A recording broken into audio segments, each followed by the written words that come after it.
everybody awake? Do I need to make you do jumping jacks? I make our apprentice do jumping jacks when he's falling asleep. So I'm so pleased to be here to be able to share a story because as I was talking to some of you, it seems like the beauty industry, you don't really think about sustainability all that much. So I just want to, I'm new at this, so give me a second. Okay. So I want you all to close your eyes, don't fall asleep, and just think about the last time that you went to a salon and just how amazing it was. Maybe you got an awesome scalp massage and you just took a moment for yourself to have self-care. So open your eyes. Was something that you thought about was how awesome you looked afterwards? I know we take really great after pictures. This is actually one of our stylists' work. Or was it something of getting an amazing scalp massage? That's something that our clients actually look forward to. We have a massage chair that our clients love, and they always talk about it when they come in. And we also have contoured shampoo beds, which are also very amazing. But I bet something that you didn't think about was how much waste happened during your visit. So as Kim was saying, I'm Fallene Wells, and I own Let 'Em Have It Salon with my husband. He's taking video of me to embarrass me. And we are one of 3 salons in the world to become a B certified corporation. Woo! It feels good to be in a room where everyone knows what that means. A lot of our clients are like, oh, like an S Corp or C? And I'm like, oh my goodness. But actually before we even thought about sustainability, when I was a hairstylist, I didn't even think at all about the toxins or the waste, or any of that, until we opened our salon. And I realized how many times we're going to the trash and the dumpster and how much we're throwing away and how toxic everything is. And so we started to look for ways that we can be more sustainable. Our journey actually started out really small, and now we're like a really sustainable salon. So I'm excited to actually share with some tips of how amazing that you can create a sustainable culture in your business, and it's pretty easy for the most part. So over 400,000 pounds of waste goes into the landfill every day with US and Canadian salons combined. As you can see here, the statistics are pretty amazing. And we actually work with a recycle company called Green Circle Salons. So that helps to divert all of our salon waste. That's hard to recycle items.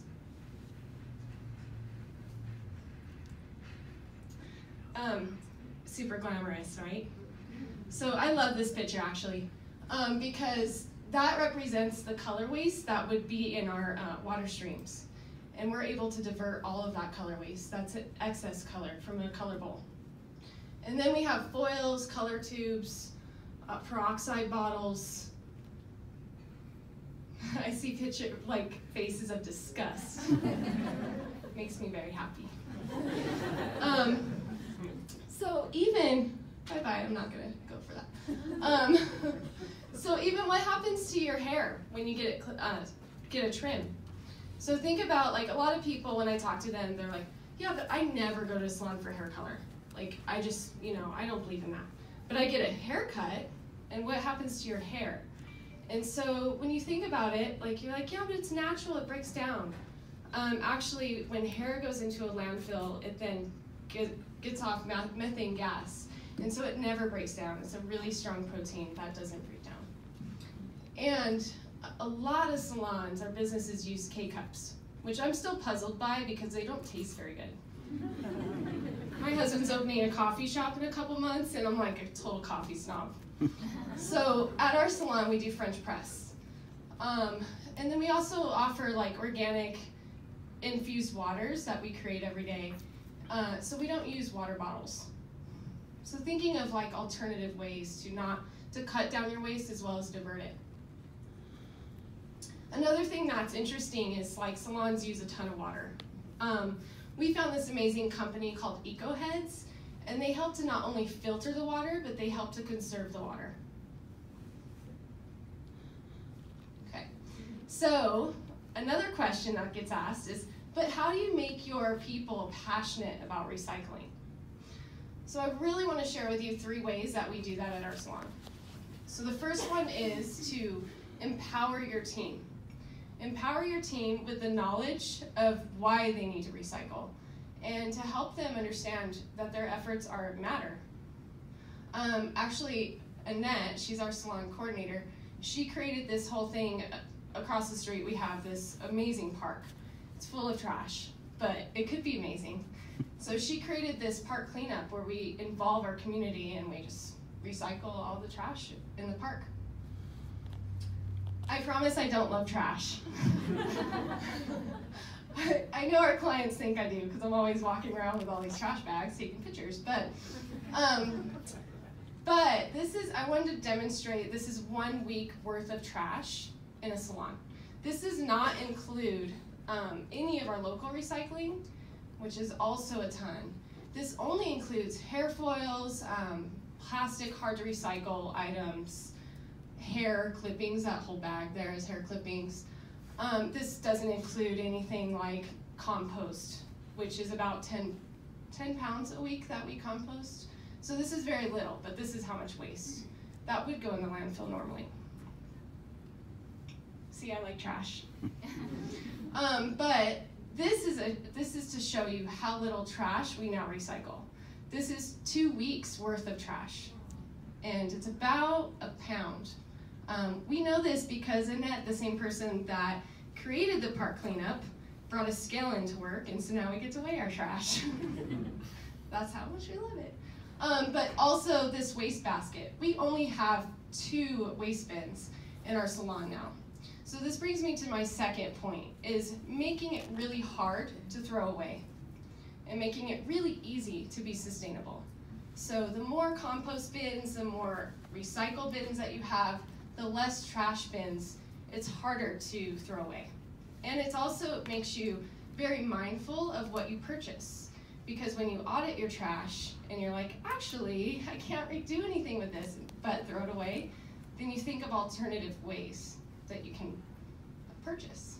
So something that we did as a whole team, we went through our salon and we wrote down everything that we have. So everything from magazines to paper towels to the creamers we have, the chocolates we had there, and we changed all of our companies. So now we have books instead of magazines. We have reusable towels, hand towels for in the bathroom. And then we also have, like, our creamer is Ripple, which is a company that I completely forgot until we were coming up here. I'm like, oh, they're B Corp. So a lot of the companies now that we support are aligned with our values, and we can divert and recycle them, which gives us less than a pound of trash. We're still looking for ways to recycle that. So the last step is to involve your community and your customers. When we started to go to compost this year, we worked with a company called Mile High Scraps. They're a super cool company. They're on their way to becoming a B Corporation, I'm hoping.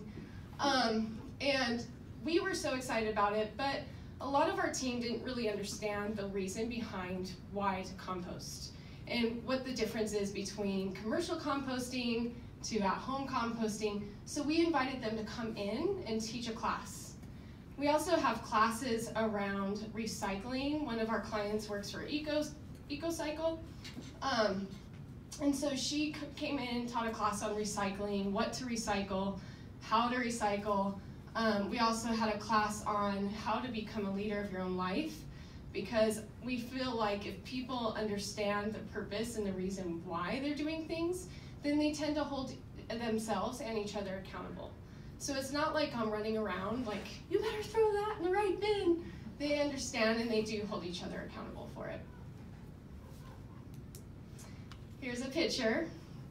Doesn't anyone notice my shirt? So cool. So this was our park cleanup that we did. And this was just an example of involving your community. So some of these people live in the area, and then some of these people are our customers. And then that's my husband. And we're out there with our recycle bins and just picking up cigarettes like a bunch of weirdos. But it's nice because it really creates positivity in that park, which encourages people to do better. But that day, we actually picked up 30 pounds of cigarette butts. Super gnarly, really disgusting. More disgusting than the color waste, I think. This is one of our clients, and she is amazing at wine. And so for Earth Day, we actually invited her to come in and do a wine tasting on sustainable wines. So, you know, sustainability doesn't have to just be like, okay, just recycle. It can be fun. You can get wasted. All you recycle. So this is an example of us just involving our customers in our sustainability practices. So we do a refill program where they can bring in their empties, and it's really great because then we lower the packaging and the plastics in the landfill, and they also get a deal when they do that. And we shared it on Instagram. We like to share things on Instagram, weird things. But we actually have an apprenticeship program. So these are mannequin heads, and a lot of people don't realize that hairstylists actually need to learn how to cut hair on people that are not human. And these guys don't decompose, and so we have to do something with them. So we end up sending them into Green Circle Salons, and we wanted to share that also on Instagram. I wanted to share with you guys some of the companies that we do work with as B corporations. We look for ways to collaborate with like-minded businesses. Davines is probably the biggest one that we use. We're an exclusive Davines salon, and we were so excited that they became the first professional hair care company last year to become B certified. That was huge to us because we were on that same journey with them, and they also had to do a lot of things to change their practices. So they lowered the ammonia content and their color. Everything became a lot higher quality. They are a lot less packaging, and so they're a very sustainable company. And then Arcadia Power, we became 100% wind powered, and we also invest in their solar, their community solar. And then T-Spot, which I heard T-Spot's here, so it's really cool. But so we offer refreshments that are also B corporations. One that is not a B corporation, because they can't be, because they are a nonprofit, is Tree Era. And Tree Era actually lowers your carbon footprint by planting 500 trees per year. So we signed up with them. We partnered with them this year. And then, I don't know if you guys have heard of Who Gives a Crap, but they're super cool. And they have the best marketing ever, and they're a B corporation. And that's our toilet paper company that we work with. I don't know why we're so excited about toilet paper, but when the package comes, we like really involve our customers in it. And we're like, I hope you do a selfie in the bathroom.